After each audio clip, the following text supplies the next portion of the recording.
What has identity got to do with knowledge? What has knowledge got to do with identity?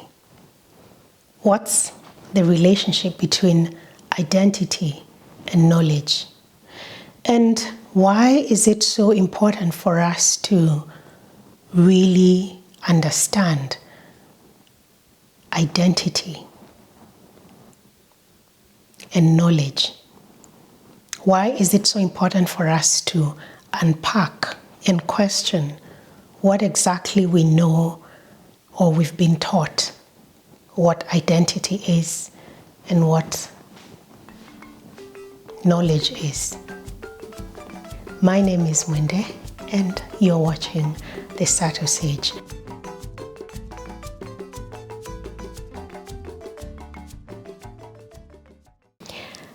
Identity is something that deludes a lot of us, especially because we were disrupted in our experience of developing an identity. By the time we were ready enough to explore and experience and identify what we are experiencing and mark it on our brains, there was already a program that tells us this is a boy, this is a girl, this is red, this is pink, there was literally someone telling us what this and this and this and that is. And a lot of us, we have been going through these programs non-stop. We literally have not had a moment to stop and think, exactly what am I doing? Thank goodness for the pandemic, because pandemic offered a lot of people just a pause. People paused and they were like, what exactly are we doing?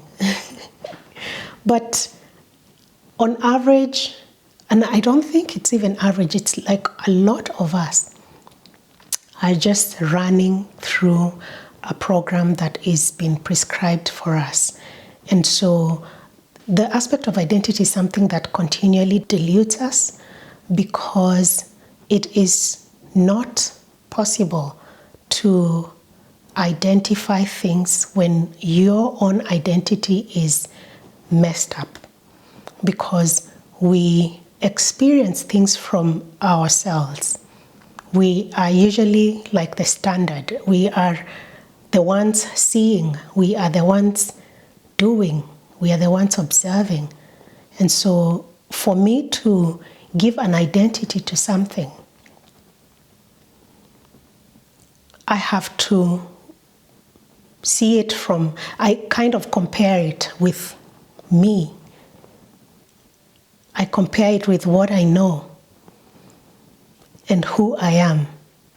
And when who I am is a complete mess, when who I am is a lie, then there is no way I'm going to be able to identify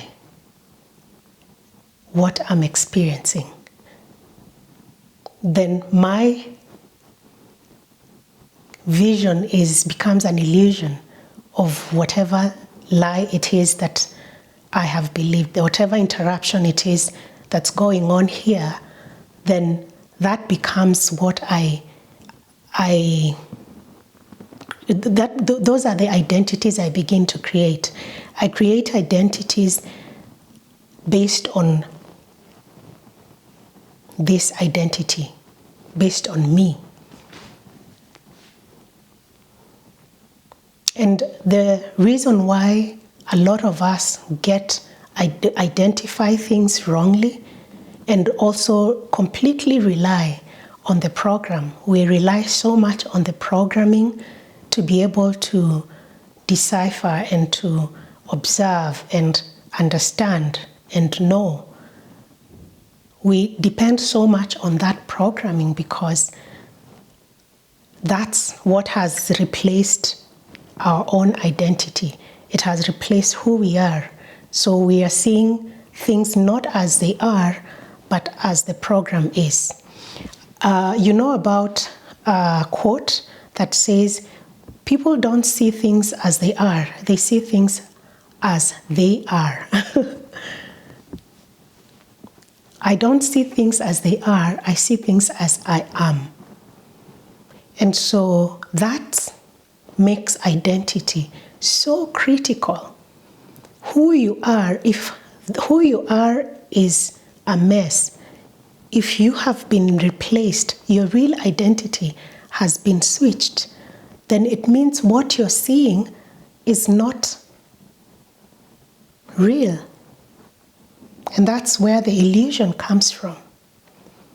When we say that we are under a spell or under an illusion, it comes from the fact that who we are has been tampered with. And that tampering with comes so early on. At the point when we are supposed to be beginning to define things and to say this is that, zoop, a program comes in that alters that. And forever, your human experience is hijacked by that programming. To a point where nobody, if you ask somebody, who are you? People begin to tell you their religious affiliation. I'm Catholic. People talk to you about a country. They say, I am French. They begin to tell you about their titles. And that definitely it exemplifies the fact that people's identity have been stolen, and it has been replaced with nonsense. And so, because we have nonsense here, we are identifying things nonsensically. There is no sense in the identities that we are creating.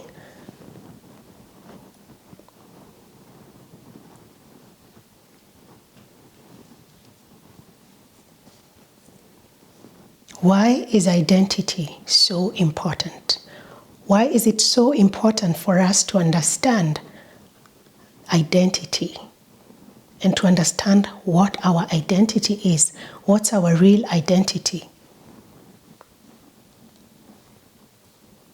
Schooling.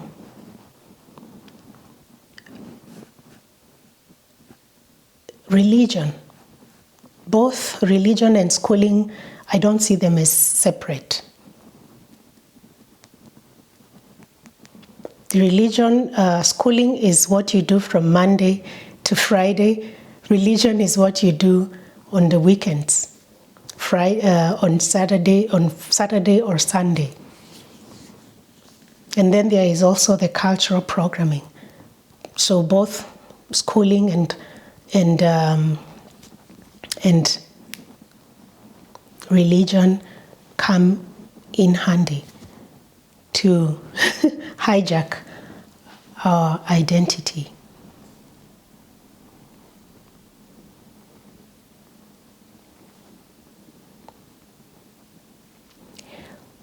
Our identity is so messed up because we have been living in a colonized reality. All of us, majority of us, have been colonized and still are. And when we're talking about colonization, a lot of people think, okay, you're talking about Africa, you're talking about America. We forget that the whole world has been colonized. The whole world has been contacted by the colonizer.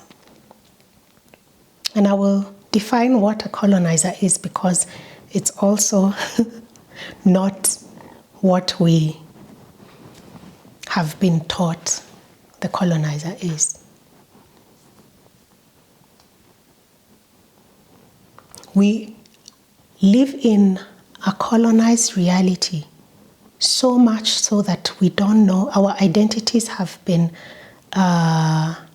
we've been removed from our identities, from who we really are. We speak a language we don't understand. Speaking English does not make any sense to me. So when I speak English, when I only speak English, I'm continuously speaking a language that is nonsensical. It doesn't make sense to me. It is nonsensical to me. It's not an insult. When something doesn't make sense, it is nonsensical. Nonsense. It doesn't make sense to me. And what that means, it's not just that the fact that you might be thinking, oh, but I understand. When I speak this language, I understand. But it doesn't trigger a certain specific knowledge. It doesn't ignite a certain knowing that's stored in your DNA.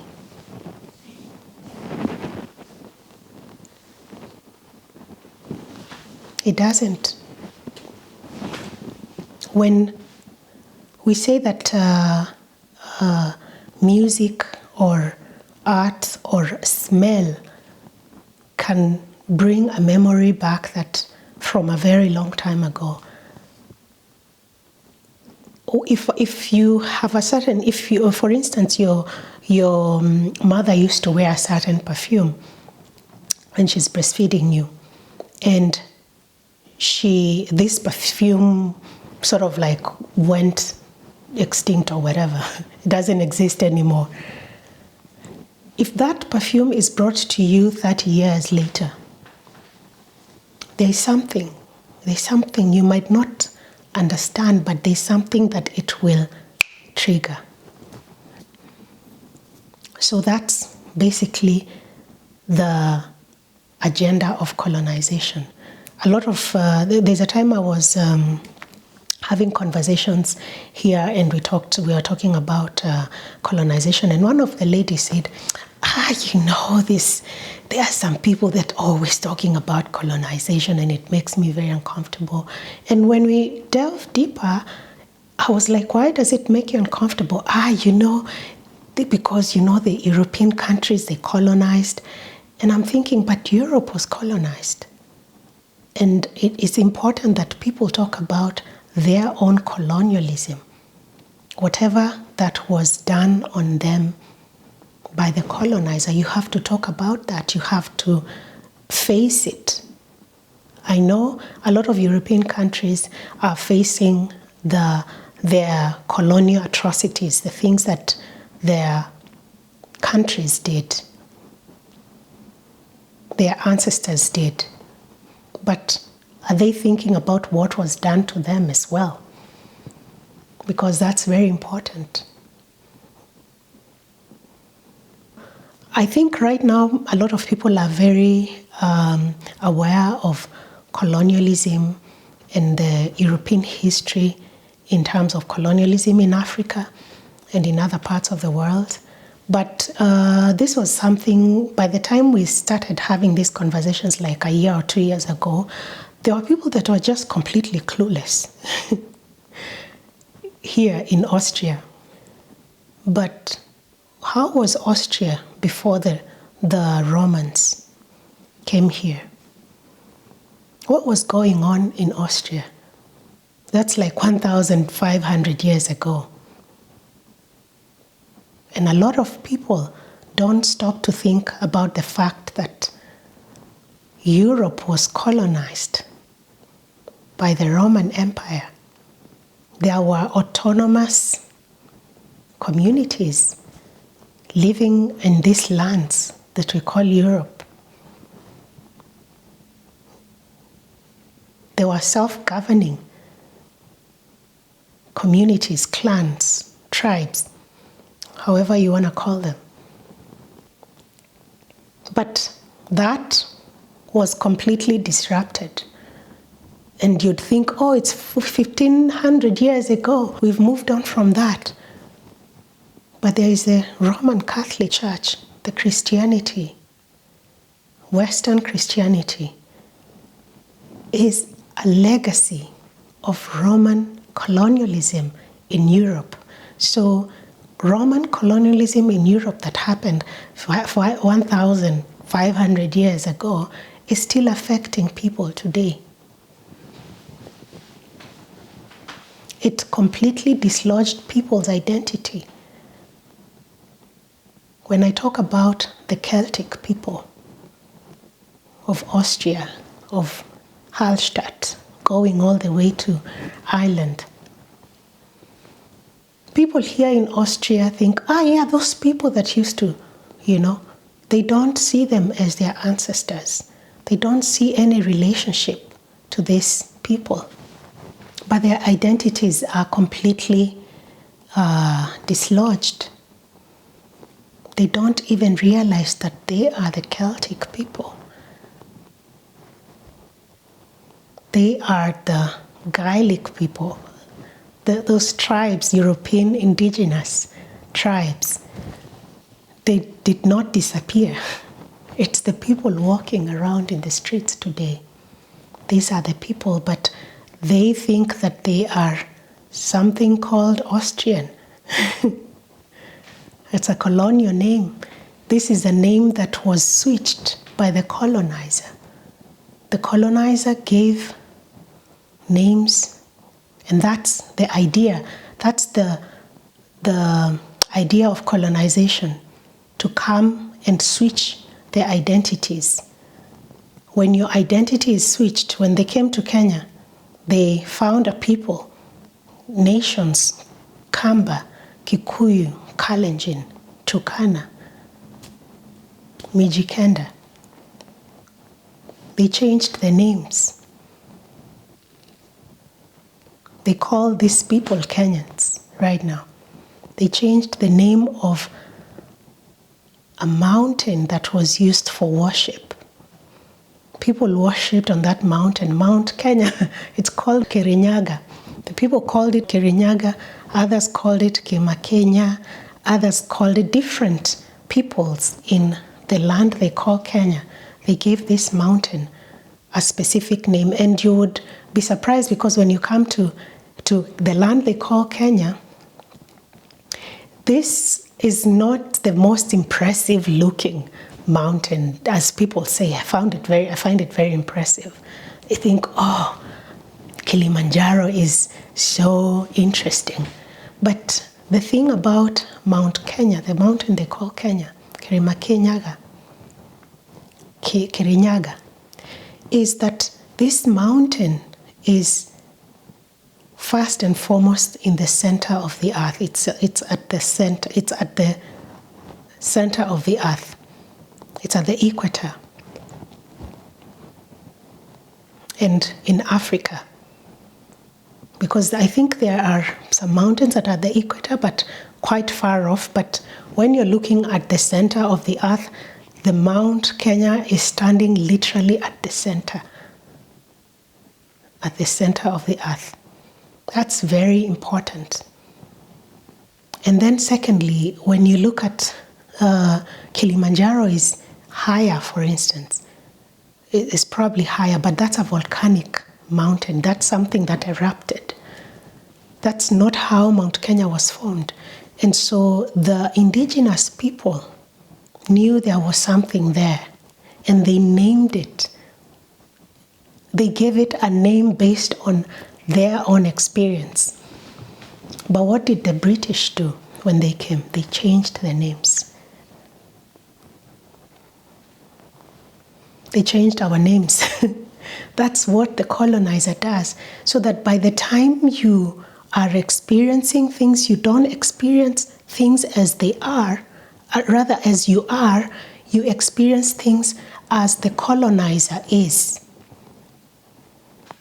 And I'm going to define what a colonizer is, as I said, as I promised. Because A colonizer is not, according to my own observation, the colonizer is not what we've what we see it as. And that's part of the idea. The colonizer functions and thrives when we don't know what it is, when we think it is this, when it's that. To me, the colonizer is non-human. It's a system of oppression and control. A system of oppression and control. That's the colonizer. And this non-human system of oppression and control needs human agents. That's where we come in. That's where we come in. Because the colonizer, the system cannot function without the human involvement. And so for me, I always say that the agents of the colonizer are first and foremost the most oppressed. They are the first in the line of oppression and control. And I've seen it and I observe it. We see Europe as the colonizer, but it's the agent of a colonizer. It's the agent of the colonizer. Europeans have been used as agents of colonization. And before that, there were others that were used as agents of colonization. And now, the agents of colonization are not only white. I use the word white sparingly and carefully because I try not to define, those are colonial terms. White, black, those are colonial terms. But the colonial agents are no longer the so-called white. When you go to a country like Kenya, a person like me, I was not colonized by the so-called white.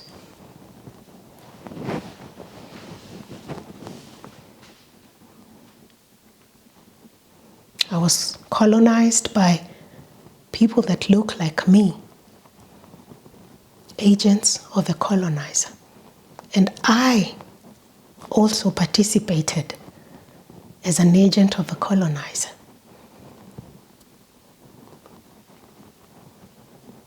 And so when we've lost our identity, when we think we are something that we are not, we see those things as that through the eyes of that false identity.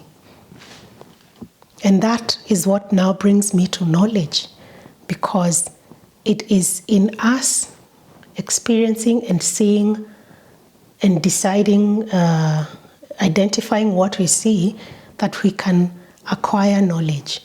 So you can imagine when we are at fault in our own identity, then we are acquiring knowledge that is also colonized. If our identity is a colonial identity, then we are gaining false knowledge.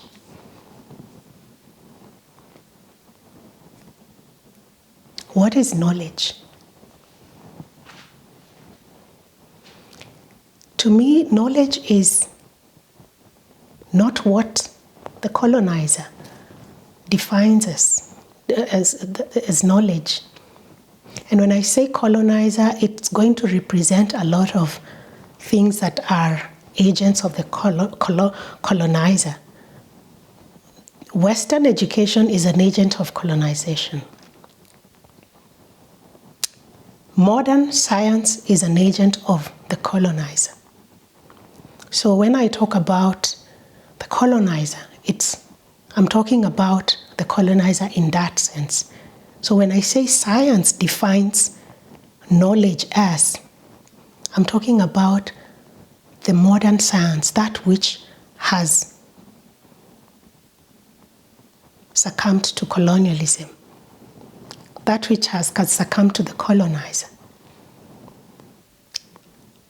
So modern science, the colonial science, defines knowledge as something that is acquired by getting information and data and computing, processing that information and data, and then that information gives you knowledge. That's the colonial definition of knowledge. But knowledge is really not a computation of data and information, gathering information and getting and computing that and processing data, information to achieve and acquire knowledge. No, that's a computer, that's artificial intelligence. Divine intelligence, human intelligence does not go like that. But we've been so colonized as to think that we are so colonized that we think that we can only acquire knowledge like a machine, like a non-human, like a system.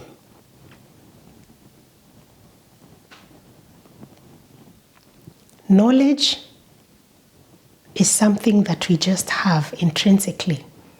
We come in with intrinsic knowledge. We are all knowing.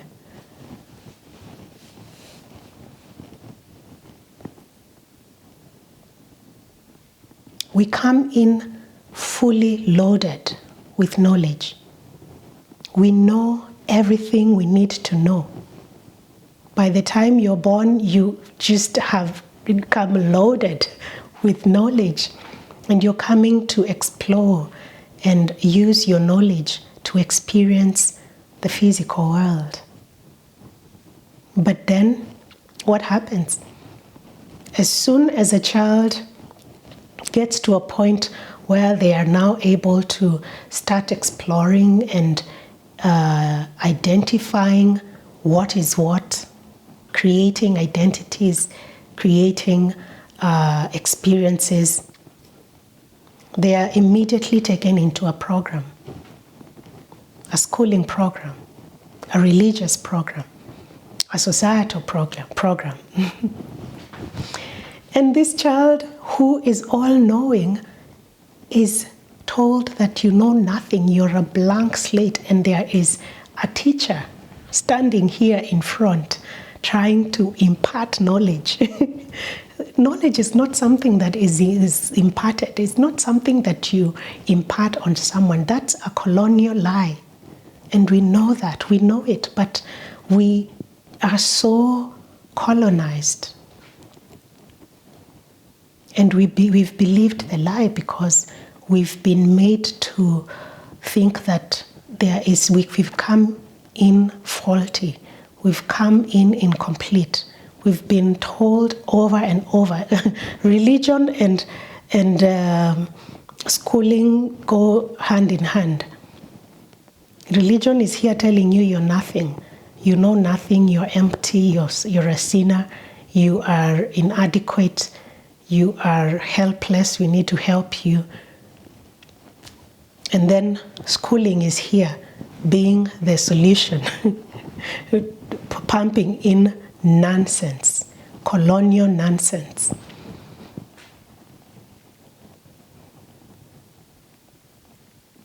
Knowledge is not something that you are taught. Knowledge, we have it intrinsically. We are all knowing. And normally, if you think that someone has said something, has taught you something, it's not because they taught you. It's because they reminded you. We were put into the great forgetting. How did we forget everything? How did we forget who we are? It's the programming. We forgot who we are because we were told we are not that which we are. Our identities were stolen. We were switched. Their identity was switched. My divine identity was switched for an artificial intelligence. Nonsense, artificial nonsense was switched. And now people think that for me to gain knowledge, I have to study. I have to read so hard. I have to get this, and this, and then compare and look and see, oh my God, now I think I know. No. That is colonial nonsense. That is artificial. That's a machine. Machines, computers are the ones that you need to input things. You need to input stuff in computer for the computer to know exactly, to have some kind of information, to compute data. We are not computers. We are divine beings. We are all knowing. We are the ones that put the information in the computer. But that has been switched on us, that we are now we are being treated as machines. Information is put, and then whatever is downloaded, you're told, now that's knowledge. No, that's not knowledge. We already know. You already know everything that you need to know. And so even what I'm telling you, if you feeling like you really agree with what I'm telling you, is because you already know it. I'm just reminding you. Knowledge doesn't begin with data and then knowledge is acquired. No. Knowledge is just knowledge. We just know these things. And you will be able to see this when you go into indigenous spaces.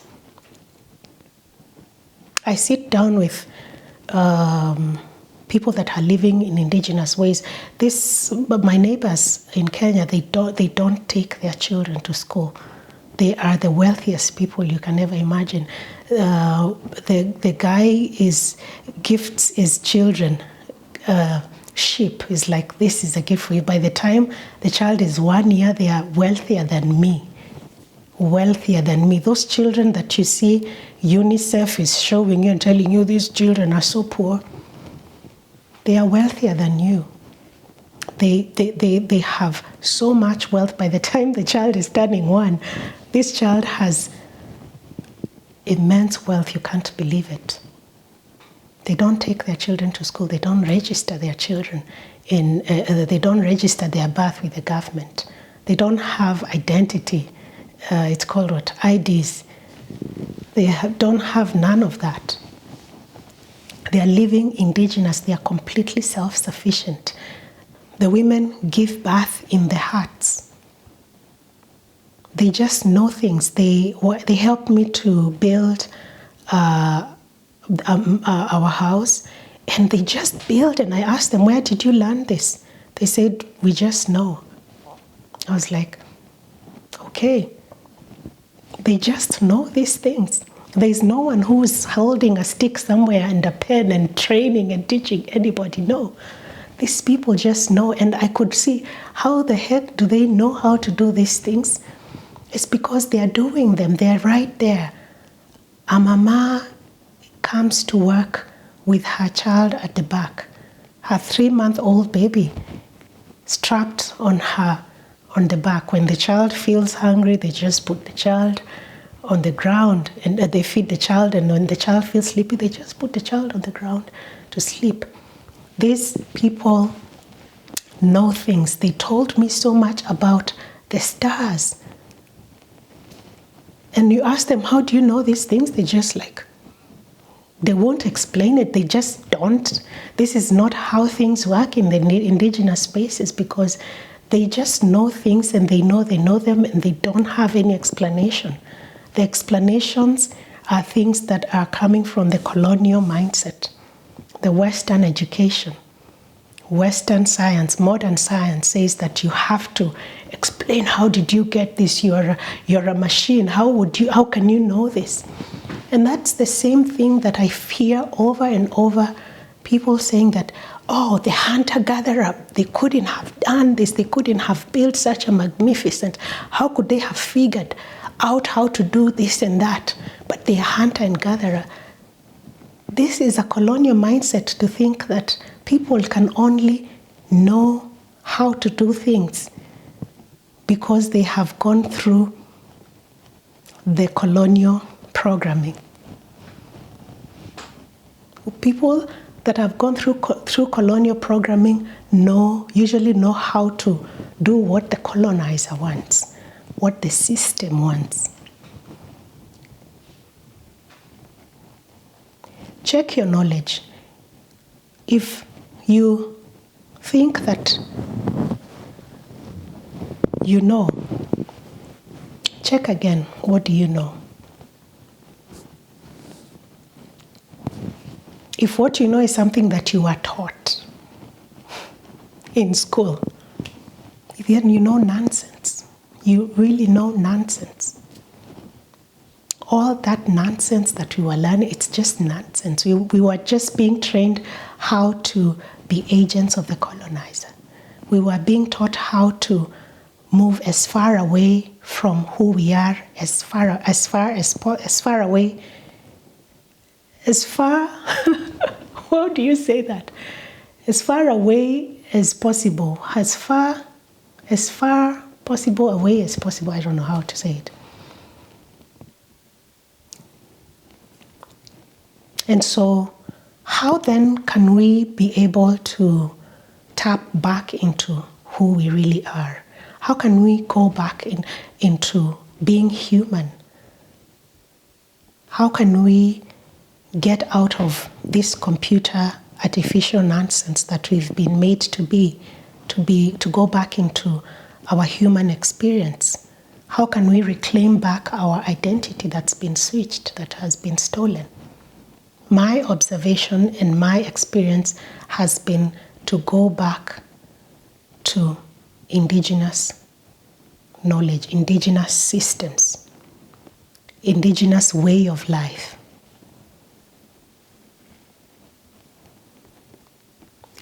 I call it indigenous just to separate it from the colonial, but that's actually the human experience, the human way of life, the natural way of life. That's what we have to go back to. As an individual, a person, remembering who you are and remembering and being able to tap onto all the knowledge that you have. You are all knowing.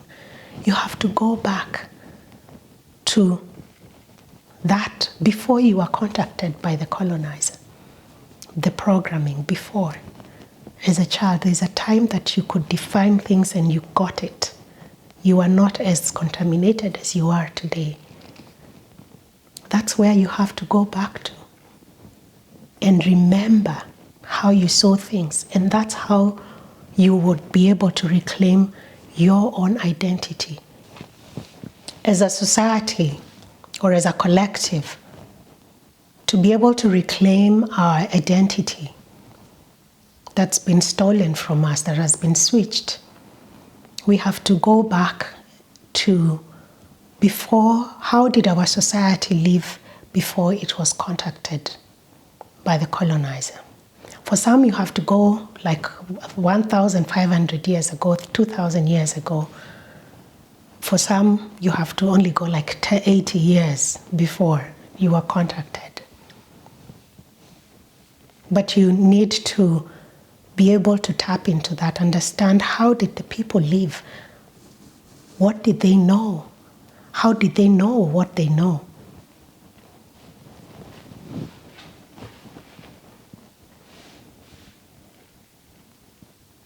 The colonizer, the system of oppression and control, cannot be able to function with humans. It cannot function with indigenous communities. That's why the main aim of colonization was to stamp out indigenous societies, either to kill all of them or to completely change them. You'd think when the French are changing people into French, that French is what was real indigenous to the French. Have you heard of the Gaelic people in France? So whatever is being replaced, that was replaced with the people of France, was not even the indigenous way the people that lived there indigenous were living. So that which that was stamped out was what was indigenous. And then you now have the French identity that is being imposed on other indigenous groups. So the main reason why the colonizer switches indigenous natural way of life, takes away the humanity from humans, is because the system cannot function when we are human. It can't function, it can't use us when we are indigenous. It needs to make us a system, it needs to make us computers, it needs to make us artificial for us to be able to serve it, for us to be of any use to it. So for us to be able to get out of colonization by the colonizer, we have to reclaim back our humanity. In my language, we call a human mtu, and we call goodness utu, which means that a human is incapable of evil, is incapable of doing evil. For a human to do evil, they have to be less human. See, evil can only channel itself through a human when the humanity has been reduced. And we call a person whose humanity has been siphoned out, we call them kidudumtu. Watu is a plural for mtu, and viatu is the plural for little, lesser humans. And so the system usually has to remove our humanity for it to be able to channel itself. And so for us to reclaim back our humanity, we really have to remain human. We have to remain natural. We have to remain indigenous. My name is Mwende, and you've been watching The Subtle Sage. Cheers.